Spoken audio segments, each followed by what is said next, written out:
I'm Jim Falk, and welcome to World Now, an almost monthly conversation produced by the World Affairs Council of Connecticut in partnership with the World Affairs Council of Dallas-Fort Worth and Global Santa Fe. We are thrilled to have the promotional support of so many World Affairs Councils across the country, and I want to especially welcome new subscribers, including the Foreign Policy Association and the LA World Affairs Council. Thank you to all of you for sharing this program and others with your members. It seems especially timely that two books have recently been published about two prominent Middle Eastern leaders, Mohammed bin Salman, and all of us know him more, I think, as MBS and likely future king of Saudi Arabia, and King Abdullah II, who has been the ruler of Jordan since the death of his father, King Hussein, in 1999. We couldn't be more fortunate than to have our two guests tonight. First, Karen Elliot House is the author of The Man Who Would Be King.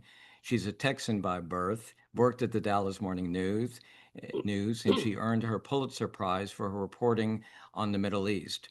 Her association with Saudi Arabia goes back almost 50 years, and I was thinking about it. That's about 10 years longer than Mohammed bin Salman has been alive. This is Karen's second book on Saudi Arabia, and I think most of you are certainly very familiar with her reporting at the Wall Street Journal. She was there for about 30 years. She was a reporter, editor, and of course, publisher. Aaron Magid, he's the author of The Most American King, Abdullah of Jordan. This is his first book. He was formerly a journalist based in Amman, and he was able to draw on really over 100 interviews with some of the king's classmates in the United States, at military officers at Sandhurst, former ministers, and senior officers and officials here in the United States with the CIA, the State Department, and now I guess we say the DOE, the Department of War. This is what we're going to do tonight, a little bit different than our normal format. I'm going to start the conversation with Karen, and then we'll invite Aaron to come in. We'll talk just with him for a bit. And then we're going to open up the program to you and your questions. As always, let me remind you and ask that you put your questions in the Q&A box in the Zoom rather than the chat, because the chat scrolls and I can't keep up with it. So just to do that if you can, much appreciated. In the program, people have already asked if it's going to be recorded. Yes, indeed, it'll be available on the World Affairs Council of Connecticut's website and also on my podcast, which you can find in Spotify or Apple Podcasts. So with that housekeeping, why don't we get started? Karen, again, great to have you with us. Thank you. Thank you.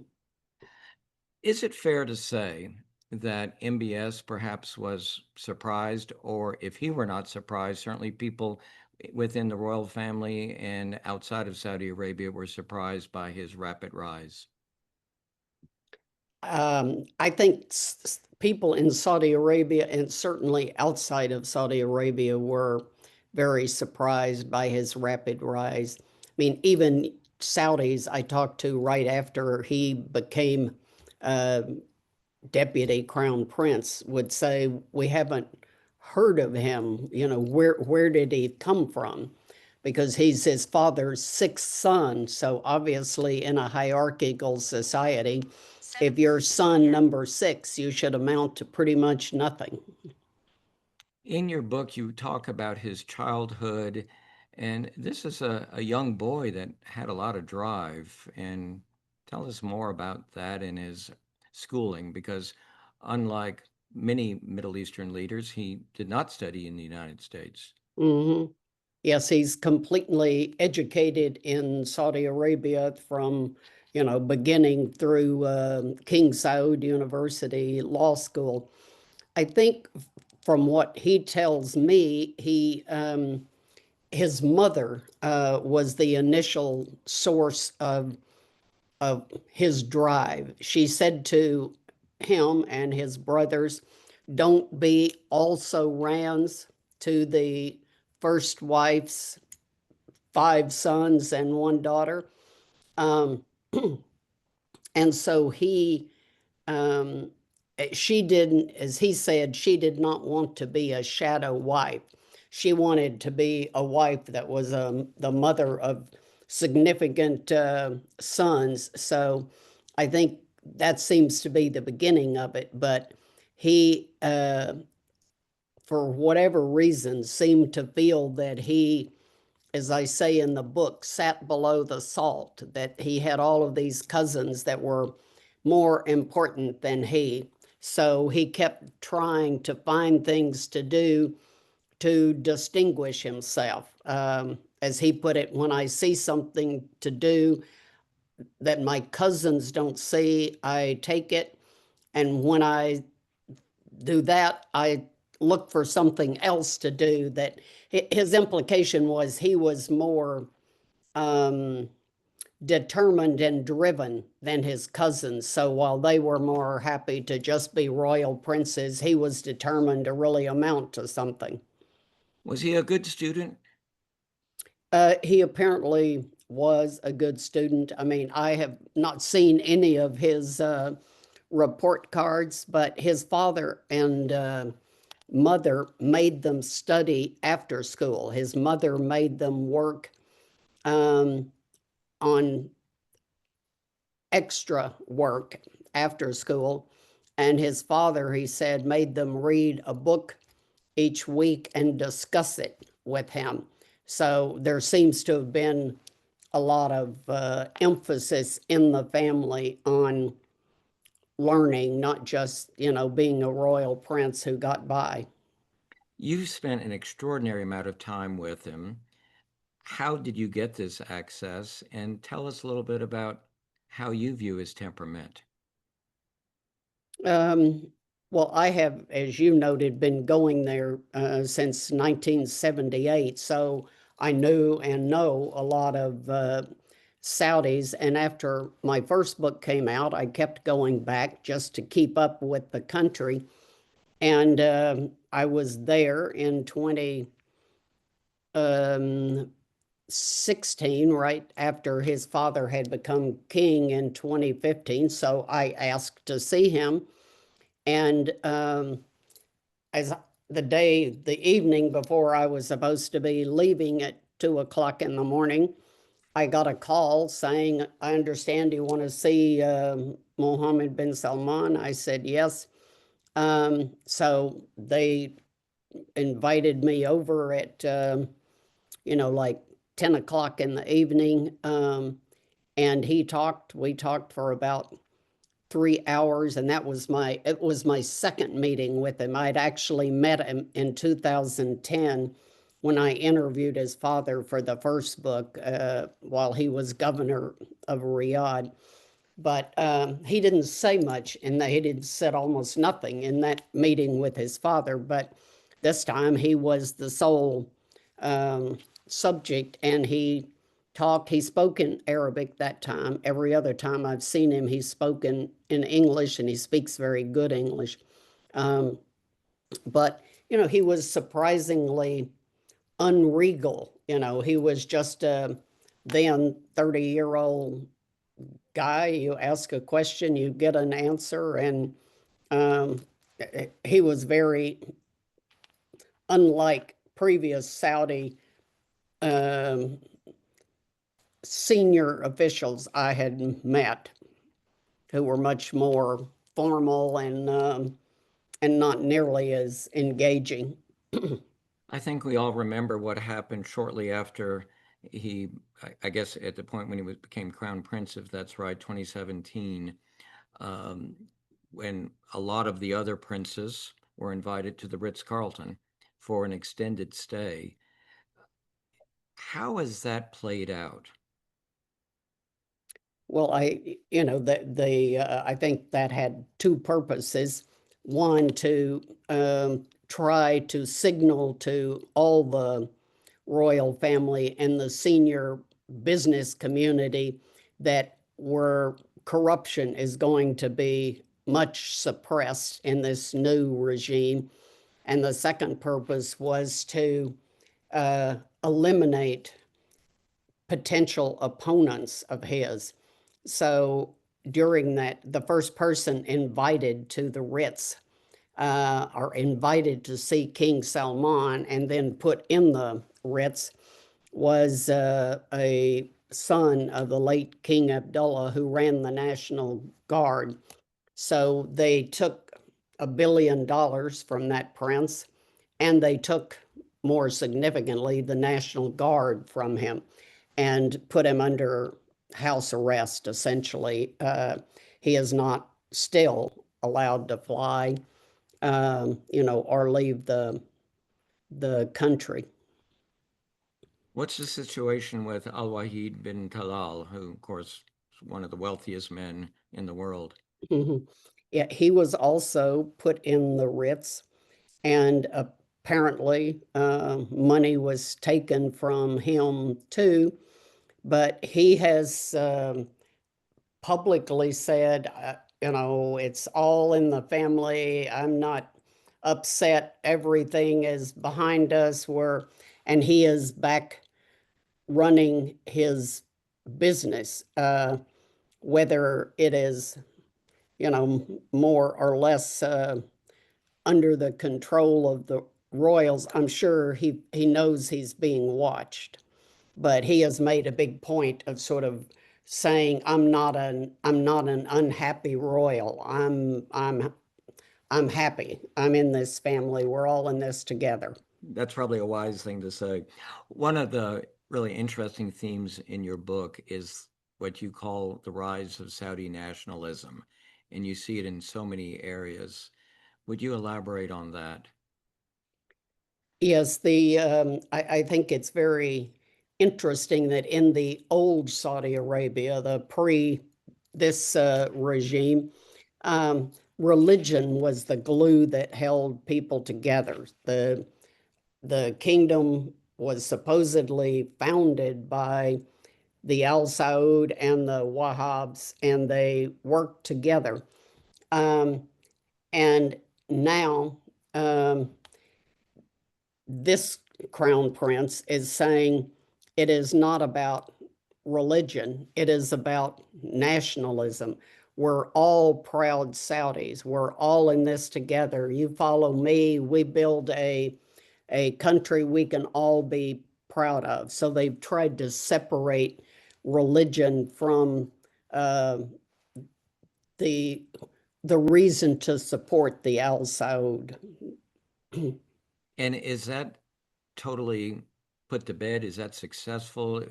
Is there still opposition under sort of under wraps from some of the religious leaders and especially the Al-Wahhabs? I'm sure there is, but it's very hard to judge because he has put a number of the religious uh, officials in prison, so they don't talk. And some others have recanted and said, yes, you're right, we're with you. I am sure there are still religious that hope one day to return the country to its uh, 6th century, 7th century roots. I mean, the Wahhabis wanted Saudis to live as if they were in the prophet's time, so no modernity, no music, no entertainment, focus on the hereafter. And Mohammed bin Salman has said to Saudis, focus on the here and now. Stop expecting the government to take care of you and take care of yourself. So as I say in the book, it's a bit like the John Kennedy line in the 60s to young Americans: ask not what your country can do for you, but what you can do for your country. That's kind of Mohammed bin Salman has never said that, but he hasn't quoted Kennedy or used that, but it's the same idea and rationale. And you certainly see that in Vision 2030, and I want to come back to that, but I can imagine that listeners want to know what your thoughts are about what happened with Jamal Khashoggi, the Washington Post columnist. Yeah, I think that was clearly Mohammed bin Salman's biggest mistake, if you will, because he was a bright, shining young prince when he came to the U.S. in early 2018. And then after Khashoggi's death later in 2018, he became, as President Biden called him, a pariah, but he became someone that people didn't want to be seen with. And he was fortunate that COVID came along in 2020 and sort of grounded all world leaders. They weren't out associating with each other. And now, 7 years later, I think it has dimmed somewhat, but it will never. It is like the Shakespearean line, out, out, damn spot. You can't get the damn spot out. It will be in Mohammed bin Salman's obituary. Probably the first sentence. Let's talk, though, about Vision 2030. What is it? How successful is it? And just today, I was looking at the price of oil, and frankly, I hadn't realized that it had dropped so much in the last few Yeah. weeks. I mean, we're looking at $67. Mm-hmm, mm-hmm. Yes, it's down around 67, and the Saudis need 96 or more to fund their um, Vision 2030 plans and the budget. So they are running deficits. They began running a deficit, I think, in 2024 or 5, and it will continue in 24. It will continue, obviously, this year and the next couple of years with oil prices like that. Vision 2030 was a plan he unveiled in April of 2016 to explain how he would modernize um, the country and get it off of oil, get people off of government dependence and onto their personal independence. Um, there are now more Saudis who are willing to work in um, menial jobs, work in restaurants, things like that. That used to be something no Saudi would do. So there clearly is more of a work ethic. Young Saudis seem to want to participate in being part of realizing the vision. I think that's quite genuine that young Saudis right now are very much into having someone that's their age who's actually trying to change and modernize the country. So they like that. Not all of his grandiose plans are working out so well. So Now, that's tell us about the line. the line. That's where I was going. The city he was planning to build in the north west of the country near Riyadh. I'm sorry, near Israel and Jordan and Egypt. Um, as tall as the Empire State Building and 100 miles long. So this mirrored triangle, as tall as the Empire State Building, running for 100 miles. I mean, it's um, hard to imagine. And everything would be within 5 minutes of you. Everything you need would be within 5 minutes of you. And a train would run through it, a high speed train to connect you from one end to the other. And 9 million people would live in this 100-mile long high city. It it has even the architects who are trying to uh, conceive and oversee it admit that it's it's a difficult proposition. So it has, they now are looking at whether to continue it.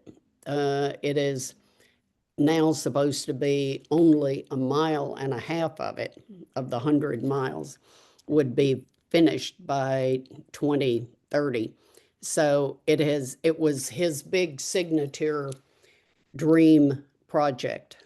I mean, people who know him say, I mean, he admits that he loves video games and he still plays video games every morning. But uh, he, people who know him say that he believes that whatever you can do in a video game, you can do in real life. So this is his most imaginative adventure. Well, it sounds like it's going to be tough to do with the economy the way it is. You touched on the younger generation. What about women? There have been remarkable changes. Yeah, women also, I think the women I talk to are very, for good reason, supportive of him because he has taken women out of, in essence, being kept at home as breeders of children and allowed them not just to drive, but to work in any uh, capacity that they want. So they're very happy with the fact that they have a life. I mean, it's remarkable. Women are the most educated part of the Saudi society, and I think they have been the reason for the major reason for the economic growth is that their energy and intelligence and enthusiasm have been allowed into the marketplace, and they have taken off. The astronaut they just showed there, um, she went up in space in 2023. The head of the stock exchange in Saudi Arabia is a woman who, when she was a young financial analyst, the men and companies she called to ask questions would not speak to her. She had to write her questions and have her male colleagues ask them, and then she would do the financial analysis because women were just unmentionables. But she says now that a lot of fathers are very happy to deal with young women because their daughters are out working and they want people to treat their daughters nicely, so they treat other women nicely. Karen, I want to bring Aaron in about four minutes or so, and so let's talk foreign policy. Hmm. 2 years ago, it's hard to believe that everyone was talking about Saudi Arabia becoming a member of the Abraham Accords Hmm. security agreement or treaty with the United States. We're a long way from that now. Hmm. Yeah, I don't see how he can do that. And he has staked out the position that he won't do it, he won't recognize Israel without real progress toward a Palestinian state, with East Jerusalem as its capital. And that is about as likely in the next few years of the Trump administration as my ascending to heaven. It's just not going to happen. So I I think he would still like to, but he's going to have to find some rationale because I don't believe the Israelis, with what they've gone through in the last since October 7th of 23, are going to, that a Palestinian state is essentially dead. How does he balance the relationship between the United States and China? He prefers the United States, but he does not trust us. And, even, I mean, he and Trump are clearly um, better buddies than he and Biden. but it was under Trump when the Iranians attacked the Saudi oil facilities and Trump did not do anything that they became very anxious and worried and distrustful. Um, so I think, China is their major trading partner because the Chinese buy a lot of oil. Um, so I think he will continue to play the US and Russia and China the way a lot of other countries are trying to do now, India and others. But they've not joined the BRICS. Not yet, no. They have been invited, but they, I think, don't do that because they think that would be an offensive statement to the US, and they are continuing to try to woo the US because it's only the United States that could really save them if we if they were in big trouble. And the question is, sort of in their minds, would we? In the relationship with the UAE, it strikes me that it's somewhat competitive about who is going to be the economic as well as political leader. Mhm.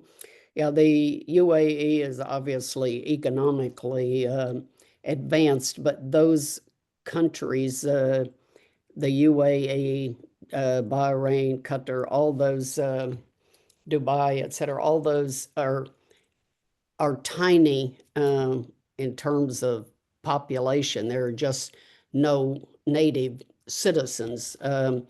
And Saudi Arabia is a country of 20 plus million Saudis and another 10 million foreigners. So Saudi Arabia is a big, real country. If he can just keep it going in the right direction. Fascinating conversation. I see we have lots of questions. So let me ask you to step aside just for a All moment. right. And Aaron, come on on. I can. Congratulations on your book. And let's approach it in somewhat the same way. Tell us about Abdullah's early childhood and why did he end up? I did not realize that he had come to the United States so early as a student. I knew he had come at Deerfield later, but he came earlier.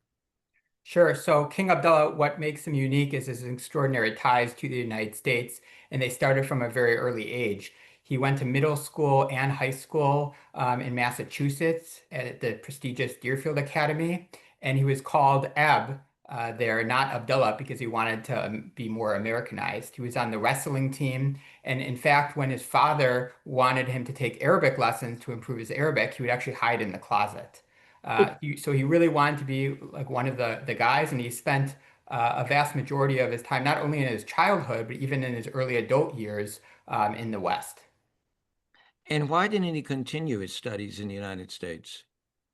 So his father, King Hussein, in addition to King Abdullah's current son, they've all spent time at Sandhurst in the United Kingdom. So King Hussein wanted King Abdullah to have that military training.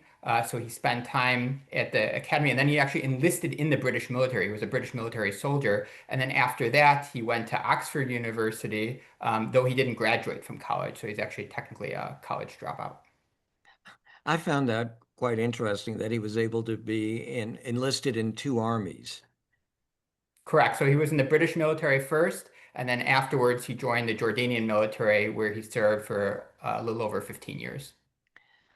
We talked a moment ago with Karen about how MBS really cemented his legitimacy or his power. Talk with us, tell us more about Abdullah, because he was not expected to be king either. Correct. So the plan was, at least publicly, for Prince Hassan to replace King Hussein in the late 1990s when King Hussein got And sick. and that was King Hussein's brother, or your Correct. Hassan, right? Correct. His brother, which would be King Abdullah's uncle. So, and then only in a very short period of time before King Hussein passed away, he made the announcement that King Abdullah was going to be crown prince and then eventually replace him. And this shocked both Jordanians because they had been used to Prince Hassan being the crown prince for nearly 4 decades. in addition to shocking many individuals in the West. One thing that benefited King Abdullah, I do believe, was his time in the Jordanian military. He had become the commander of the Special Forces Unit. So he had legitimacy from the security forces, which is key. And the only group who could have obstructed his path from prince to king would have been the military, but he had grown up in the military and he'd spent actually far more time in the security forces than Prince Hassan, who was going to theoretically replace him. So he had that support, but then King Abdullah publicly assailed Prince Hassan in a few letters, and that really diminished his popularity in the country because King Hussein was so widely beloved. At that point, King Abdullah had the support of the security forces and the support of his father, so it was natural for him to come into power in 1999 with full authority. But there was some palace intrigue, and Queen Noor is no longer living in Jordan. Is that correct? Correct. So Queen Noor has been spending a lot of time in the United States on the East Coast, but there was a falling out that was particularly difficult in recent years, in 2020, 21, with the Prince Hamza affair.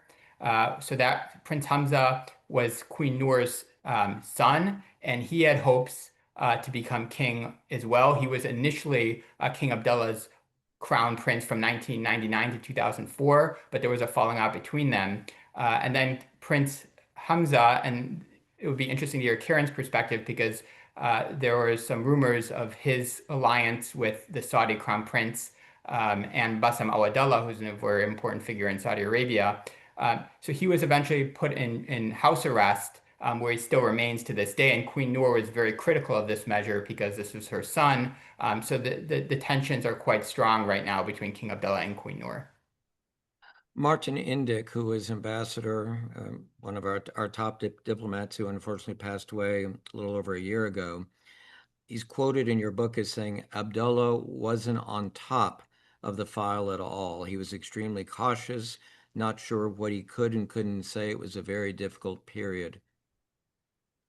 Correct. So he came into power not expecting to become king. He wasn't groomed like the current king is doing with his son, Crown Prince Hussein, taking him to every single meeting, preparing political and diplomatic conversations for King Abdullah. This was fresh when he came into power in early 1999. So he had to rely on the security forces, the intelligence chief, the GID, to help him in these meetings with key US officials. He did speak fluent English, so that language wasn't a difficulty, along with the cultural connections were quite strong. But in terms of the political and diplomatic protocol, he was quite new to it. He hadn't prepared adequately. So the first few months were somewhat challenging, though he did eventually do quite well because he's still in power 25 years later, in contrast to many of the other Arab leaders in the region who took power in a similar time, whether it's Bashar al-Assad, Hosni Mubarak, who was in power at that time, Saddam Hussein. All these leaders were toppled. King Abdullah is still there. So he does have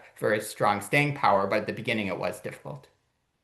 You know, we know very little about MBS's wife and family, but King Abdullah's wife, Palestinian, she's had a much more public role. And how has that helped him maintain must be a very tenuous balance with the large Palestinian population? Sure. So in the beginning, Queen Rania played a much more active role both on the Palestinian front, but also in terms of gender equality. She was pushing very actively for women to have a much more prominent role in Jordanian society. She pushed for Jordanian women to be allowed to divorce their husbands, which was new at the time, as well as for calling for citizenship to be passed down from Jordanian women to their children. So that was different. But at the same time, her role minimized during the Arab Spring protests in 2011. There was a lot of criticism of her personally. There was a letter written by 40 tribal leaders criticizing her, and therefore she toned down her public presence. Though after the October 7th, 2023 attack between Hamas and Israel, she then, for the next year and a half, she had a much more public profile, criticizing Israel and being a strong supporter of Palestinian rights.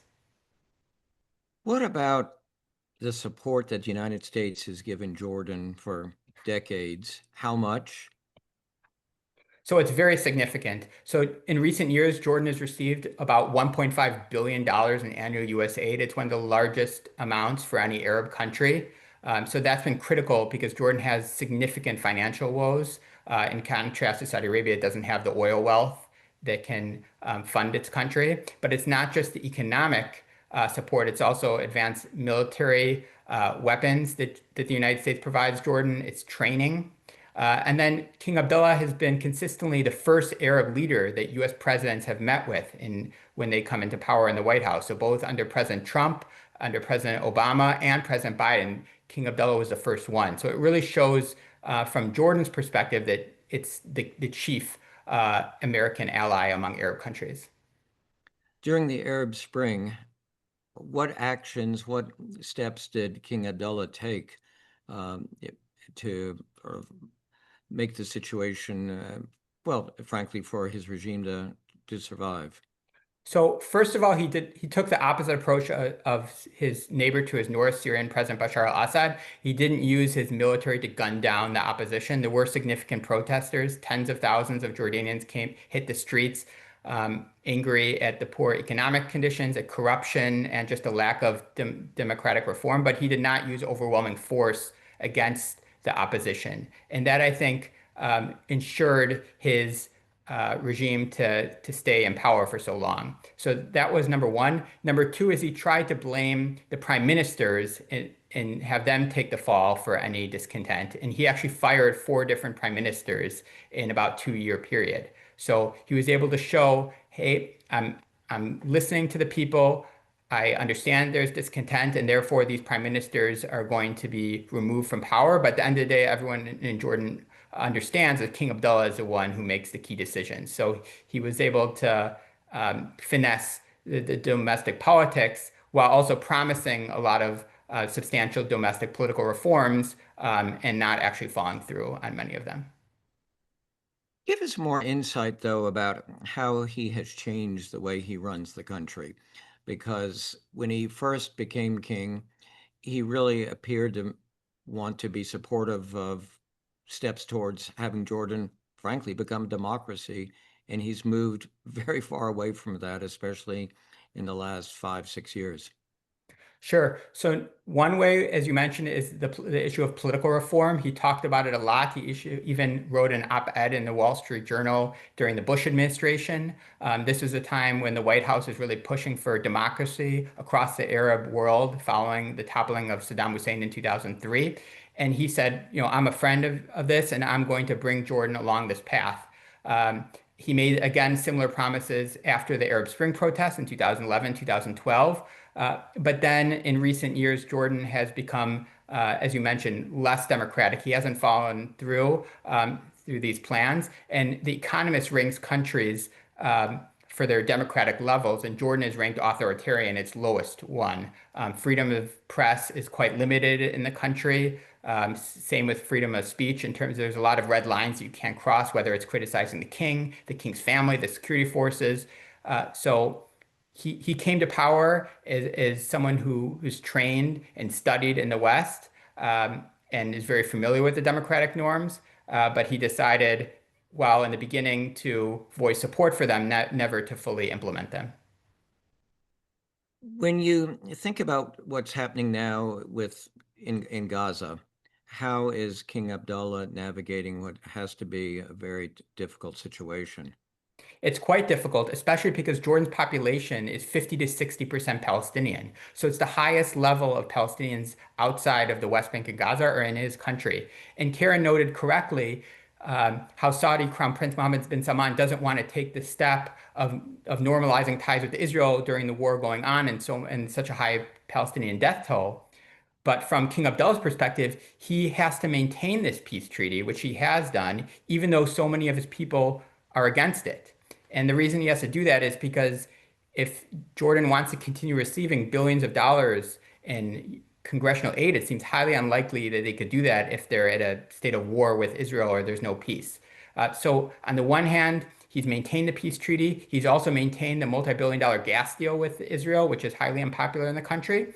But at the same time, he has taken steps to show that he recognizes the Palestinian suffering and he recognizes Jordanian public's discontent with what's happening. So for number one, Jordan recalled its ambassador from Tel Aviv in November 2023 and hasn't sent it back. Israel's ambassador to Amman has also not been present since 2023. There was supposed to be a water for energy deal with the UAE and the United States, and he froze that. And Jordan has supported South Africa's case at the ICC. So there have been significant criticisms that King Abdullah and Jordan has of Israeli policies, but it's a delicate balancing act, and he needs to maintain the peace treaty at the same time.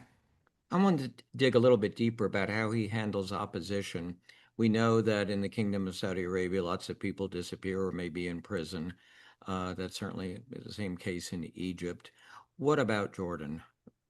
So Jordan certainly puts, whether it's occasionally journalists or opposition activists or just citizens who protest in jail, it's not, tens of thousands like you might see in Egypt. For many years, in fact, the Muslim Brotherhood was a legal entity in Jordan, despite the tremendous tension that exists between the king and the Islamist group. But at the same time, so he does put people in jail, but he's not executing individuals like you see in Iran or you saw in Saudi Arabia at certain periods. And he's not doing over the top discontent. Just a few weeks ago, or back in May, the UAE and Jordan signed a new economic agreement.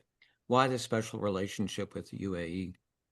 Sure. So Jordan has very strong relationships with the UAE. I think it goes personally between King Abdullah and the UAE leader. They have very close relations. Also, I think they just have very similar ideology in terms of their views on the West, their views of Islam, their views towards the United States. So King Abdullah is always looking to enhance Jordan's economic opportunities, especially because the fiscal situation is so poor. So if he sees a partner like the UAE is interested in providing aid or any sort of economic agreement, he's certainly going to move forward with that. This may be unfair, but when I think about his father, King Hussein, I think of him, despite Jordan's weak economy, as a power broker. He was at the table. I don't feel that Abdullah is like that or may even grow in that position. Is that unfair? It's an argument that you often hear both in Jordan and in the region because King Hussein was this lionized figure who was widely beloved, not just in Jordan, but across the region. And King Abdullah hasn't been able to play nearly that level of mediation or support. He does have the unique relationship with the United States that even King Hussein probably wasn't as close with the United States as King Abdullah was. There were tensions between King Hussein and the U.S., particularly around the first Gulf War in the early 1990s. But King Abdullah has been more preoccupied with domestic Jordanian concerns and hasn't been able to play that regional role. Well, Aaron, I want to suggest that people do read your book. We can see the picture of it right behind you. And let's invite Karen back into the program. And I see lots of questions. And I'll start, Karen, with one for you. What does or who does bin Salman bin MBS see as the chief threats to his regime, and how is he counteracting it? The chief what? Threats. Who does he see as the chief threats to the regime? Yes, and that's from Greg. I would assume the religious and disgruntled royals, but I don't get the feeling that, he lies awake at night anxious about that right now. I think he keeps an eye on it, but I don't feel that, and I obviously could be wrong, I don't feel that they're an immediate threat. And we woke up, or midday, we saw that Israel had taken aggressive action in Qatar. We're still waiting to find out or know for sure how involved, or was the United States informed before. Aaron, how does that complicate matters for King Abdullah? Sure. So King Abdullah strongly condemned that attack as he condemned Israel's strike in Iran a few months ago. The Jordanian military issued a statement saying that Israeli warplanes did not fly over Jordanian airspace.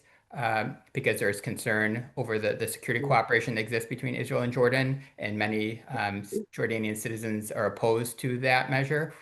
So Jordan is concerned about this, but it has very limited influence over Israel in terms of its military operations, whether in Qatar, Iran, or elsewhere in the region.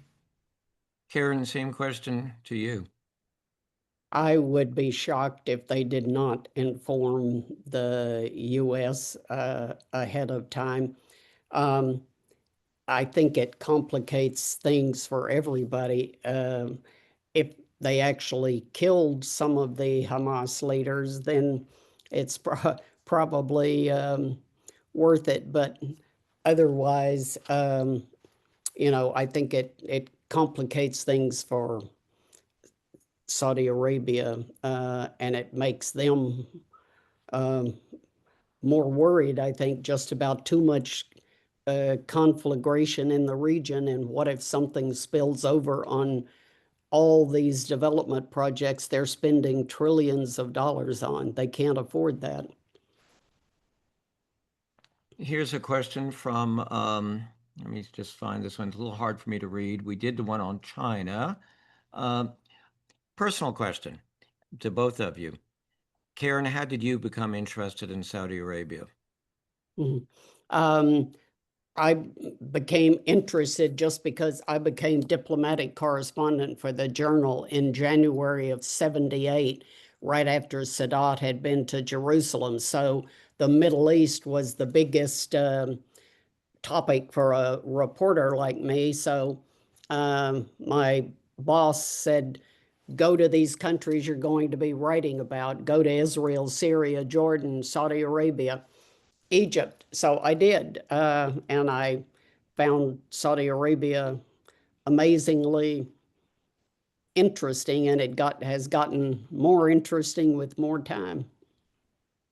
Aaron, what about you? So I studied in Amman, Arabic. That's how I first became interested in the country. I stayed with the host family. Jordanians are known and famous to being very welcoming and gracious to guests.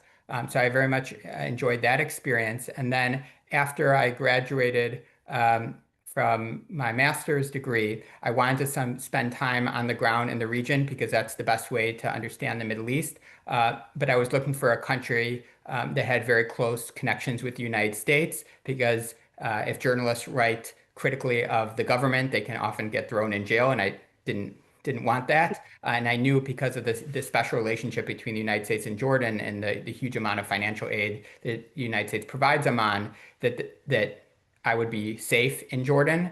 So I continued after my Arabic study, then just working there as a reporter. And then in 2022, when I started the book, I noticed that King Abdullah had been in power for over 20 years, but there hadn't been a single comprehensive biography about him. So there was a gap in the literature. One of our guests has pointed this out, and absolutely right, that I did not mention or ask you about the important role that Israel has played for a very long time to protect the Hashemite kingdom. Yes, and this is a bit controversial in Jordan because certainly the population with a very large number of Palestinians, they wouldn't want to be seen as being protected by Israel. But there have been some reports, especially during the Black September and the Jordan Civil War in the early 1970, 1971. This is conflicted, but some say that Israel did provide support for the Jordanian military against the Syrians who were invading northern Jordan in support of the Palestinian Liberation Organization and Yasser Arafat. So there have been Israel's reported role in that time, but then the security cooperation has been quite strong ever since. What type Can of I back? ask? Go ahead. Go Can I ahead. just ask him on that subject? Uh, Given that the Palestinian state seems to be so unlikely, and some people talk about the Palestinians affiliating with Jordan, would Israel favor that? And if it were to happen, would King Abdullah be able to survive, or would he be tossed out by the majority of Palestinians in the current Jordan and the Palestinians incorporated through some new mechanism? Sure, it's a great question. So I would say that would be very popular for Israeli leaders for the Palestinian state to move from the West Bank and Gaza to Jordan. That would be something that they would love.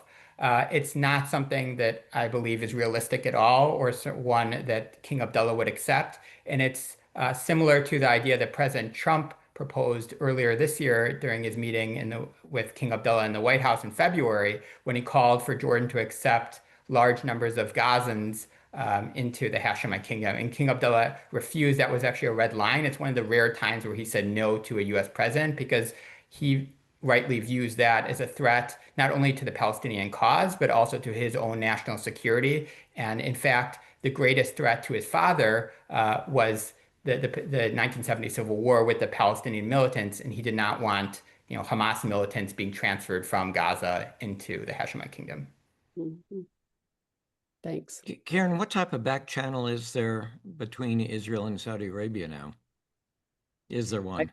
I think that, yeah, they talk, they cooperate on intelligence. I mean, I think about all that would change if they really had diplomatic relations and it were overt, is ambassadors, but, uh,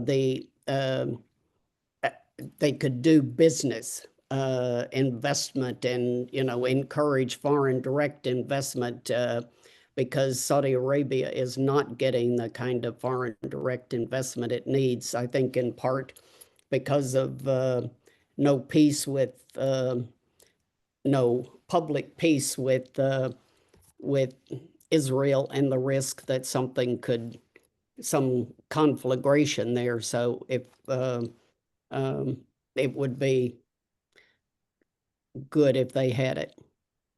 We have several questions that have the word Iran in it.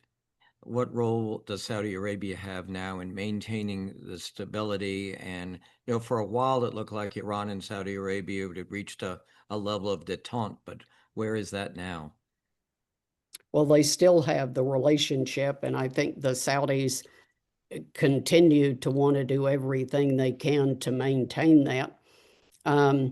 But I believe that Israel and maybe the US will strike Iran again if it continues to pursue nuclear weapons, and that the Iranians may feel compelled to retaliate against Saudi Arabia because the US has military facilities in Saudi Arabia. And while they wouldn't use those to attack Iran, the Iranians have said, we will strike US assets if we're struck again. So I think, all of this conflagration that's going on in Gaza and maybe resuming in Iran is deeply worrisome to Saudi Arabia.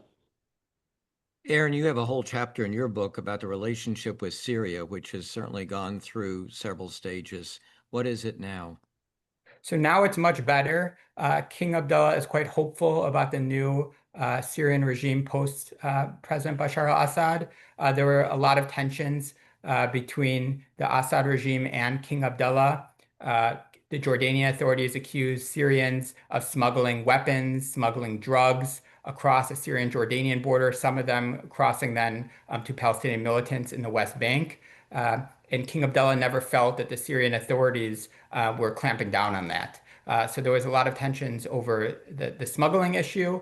There were also tensions because King Abdullah has difficult relations with Iran, and he sees that Syrian President Bashar al-Assad at the time was very close with Iran. As Karen was mentioning, some of the tensions with Jordan, the tensions I would argue might be at a similar level. We saw in the past year and a half, Iran has fired 3 times hundreds of missiles and rockets over Jordanian territory, and Jordan's Air Force has actually shot them down, even though they were targeted at Israel. So Jordan doesn't appreciate that because it puts King Abdullah in a very difficult position as one who is defending Israel, even though he's arguing he's doing it to protect his own national sovereignty. He doesn't appreciate the Iranians doing that. And King Abdullah, even in 2004, he warned about the Shia Crescent uh, because he was very distrustful of Iran and his axes, including Syria. This is a question from Frankie to both of you. I'll go to Karen first. Do you view Israel now as a destabilizer in the Middle East? Uh, if it can destroy Hamas, it would, I think, be a stabilizer. And I understand why they're saying we're, as the saying goes, in for a penny, in for a pound. They are in for a penny and a pound, and they're buying 3 pounds. They want to finish the job. I'm just not sure that they can truly wipe out Hamas, and and even if they do, that stabilizes the Middle East. I don't think it will stabilize the Middle East because the Palestinians are going to continue to be a unhappy group of people, and I don't know what one does about that. Aaron, Like, over to you. I'll just say from the Jordanian perspective, not mine. The Jordanians are certainly extremely upset with the Netanyahu government and Israel because they view, while that, for example, with the Iran attacks earlier this year, they certainly weren't happy with Iran, but they view Netanyahu's decision to continue extending the war to almost an indefinite period as allowing for all these regional attacks to take place, and then Jordan is very much a target. And then there was an even attack that killed 3 U.S. soldiers in Jordan earlier this year from a pro-Iran militia that also embarrassed the country. So Jordan would clearly want the Gaza war to end. And when it's not ending, then it views Netanyahu as its most responsible for that. Question from Sophie. Has MBS spoken out regarding displeasure over the international visas being canceled or rejected? And then, looking at it from the Jordanian perspective, given the fact that King Abdullah studied the United States, and I'll add this: both of you are so familiar with how many international students have studied in the United States. What do you think the impact will be? well, the Saudis are willing to fund again their students in the U.S. And I mean, are we keeping them out? I didn't know we just had a blanket ban on visas to students. Well, I think you're being more scrutinized is probably Yeah, a way to say well, it. yeah, that's all right. But I think the last king sent hundreds of thousands of Saudis to education in the U.S., and that provided the cadre of people that MBS has been able to call on to help create the private sector and help create his modernization dream. Um, and they stopped funding them for a time, but I am told they are willing to fund them again. And I think it is important. I mean, I'm less convinced about Chinese students here because you don't know which ones are working for the government and which ones are here to get an education. But I mean, I think the U.S. should be, most people that spend time here come out thinking better about the United States, and that's in our interest that you have people all over the world who have gone to school here and know the country a bit and like it. And for the last question, this is from Sophie. Do you know, Aaron, if King Abdullah has given any major grants to Deerfield? That's a great question. I know he spoke shortly after becoming king. He addressed Deerfield at a graduation ceremony, and then he did so again a few years later. But I think maybe his greatest appreciation for Deerfield would be that he established in the early 2000s a mini Deerfield in Jordan, and he called it the King's Academy. For a place for individuals from across the Middle East and the West would come together in a more secular, progressive environment. And he even sent his own son, Crown Prince Hussein, to the King's Academy, which he modeled it after what he experienced in Massachusetts. Too often programs in the Middle East don't end on an optimistic comment, especially now, and I think that is one. So thank you very much, Aaron. Karen, thank you too for being with us. And to all of you who have joined Thank you. us, thank you so much. And we'll have another program coming up very soon. And in November, we're going to be welcoming Ambassador Michael McFaul. Thanks again.